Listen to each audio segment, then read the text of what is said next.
Baru-baru ini viral di sosial media video yang memperlihatkan warga menggelar selamatan dengan cara saling lempar makanan. Rekaman video viral itu salah satunya diunggah oleh akun Instagram @pekalonganinfo pada Minggu 9 Oktober kemarin. Menurut keterangan unggahan, rekaman itu dituliskan jika kejadian itu berlokasi di Sidolaju, Ngawi, Jawa Timur. Tampak dalam rekaman, warga yang terdiri dari para pria itu menggelar selamatan di jalan depan rumah. Mereka tampak memakai sarung dan peci berbaris saling berhadapan di jalan depan rumah tersebut. Namun tidak seperti selamatan biasanya. Para warga itu kemudian saling melemparkan makanan yang telah disediakan. Mereka tampak berebut mengambil makanan yang ada di depan mereka, kemudian melemparkannya ke arah warga lain. Terlihat juga tempat mereka menggelar selamatan tampak berantakan dengan makanan. Hingga kini belum diketahui kronologi dari kejadian tersebut.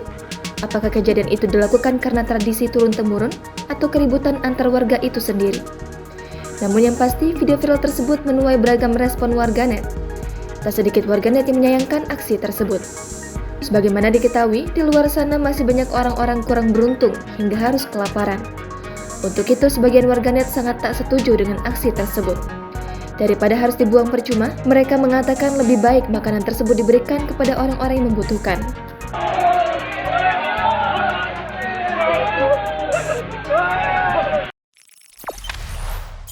Jangan lupa subscribe, share, komen, dan like ya!